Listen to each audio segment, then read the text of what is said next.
सरासर झूठ।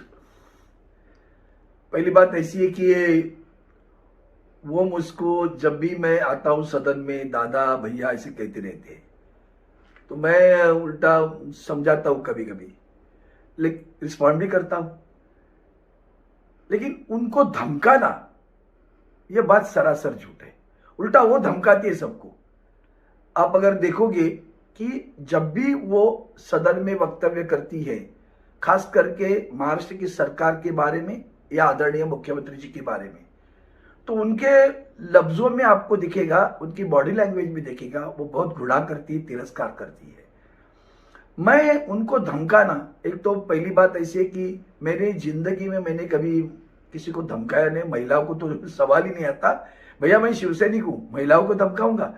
रही बात आज कुछ हुआ उनका कहना है, तो पहली बात ऐसी कि जो सदन में हुआ वो हुआ महाराष्ट्र की सरकार को बर्खास्त करने के लिए भाजपा के सांसद खड़े रहते रहे और चेयर से उनको अनुमति देती गई।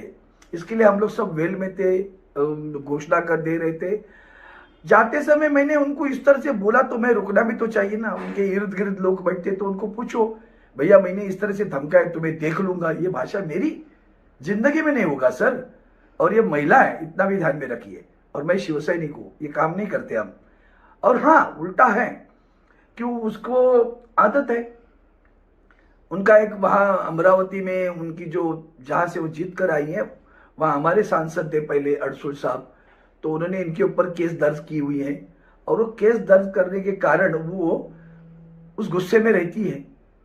केस की है, इनके जात का जो सर्टिफिकेट है वो कुछ गलत है, क्या है, जो भी चल रहा है वो कोर्ट में चल रहा है।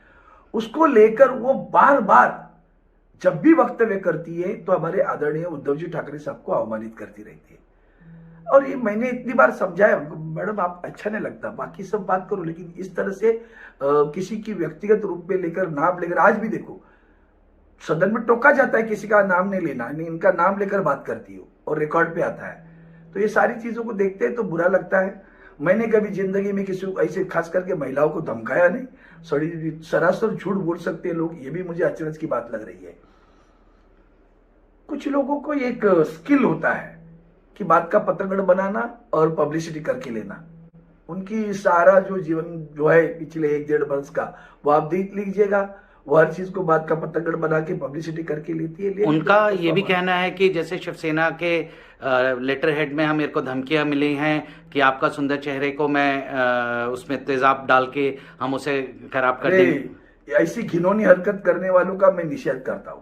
पहली बात, ये तो करने भी नहीं देंगे, गलत है। और ऐसी कोई घिनौनी हरकत कोई करता होगा ना, तो मैं नवनीत राणा के साथ में खड़ा रहूंगा, इतना ध्यान में रखना। जब इस पे मैंने सदन में बात की और रियल चीजों पे बात की, जो मुझे संविधान ने अधिकार दिया है, जो मेरे लोगों ने मुझे चुन के यहाँ भेजा है, उनके अधिकार के अनुसार मैंने वहां पे बात रखी, तो इतनी बात रखते बराबर पूरे शिवसेना के अरविंद सावंत जी को ज्यादा मिर्ची लग गई कि नवनीत राणा की बॉडी लैंग्वेज अच्छी नहीं थी। इसके कारण मुझे लगता है बॉडी लैंग्वेज कोई मुझे पुरुष बताएगा कि हाउ आई शुड स्पीक, मुझे किस तरीके से बात करना है, ये कोई मुझे मेरे मेंबर ऑफ पार्लियामेंट कलीग बताएंगे?